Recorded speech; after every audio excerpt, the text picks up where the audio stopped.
Do you guys have outlets in Singapore? Just curious. We had outlets in Singapore, but we had to shut it down. Okay. Tell us about that. We opened the outlet right after COVID, 2021, I think, or 2022. Experienced the boom and then the bust very quickly, so it didn't work out. Oh. We lost a lot of money there. But I have to try lah. I'm very curious why you couldn't replicate what you did in Malaysia and Singapore.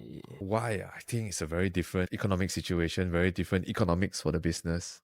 In terms of rental very being a lot competitive. higher. Rental, labor, different challenges. It's just a different set of fundamentals. We Economics. found that 1-2 outlets you could have made money, but you couldn't scale.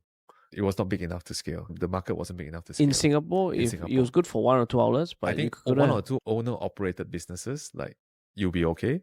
You'll make decent living, but you have to go to the next level where you have to scale very big. Yeah. And only it makes sense. But for us, it's an ice cream shop. How much can your revenue per store be? It's very low, right? So it's very hard to hire talent. It's very hard to have economics of scale. not enough scale because of The sales is low per store. You can't hire talent because you got no dollar amount, you see. So when you say talent, meaning Like, let's say because we were here, you obviously cannot be there as well. Yeah. So we had opportunity cost and I didn't want to travel. yeah. So if you wanted to do very well, we had to hire very expensive general managers and all that stuff. And that 3 or 4 store couldn't support it. But we were there running. So it was like caught in no man's land.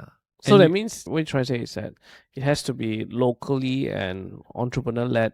For that period in time when we Right. started Singapore. So I'm very curious as to what makes Inside Scoop work in Malaysia and not in Singapore, and how that applies to, let's say, We Indonesia were very or lucky Thailand. because it was the right time. We start again today, as I said, I don't think it will be as lucky. I'm very grateful for all the opportunity that we had. So luck plays a very important part.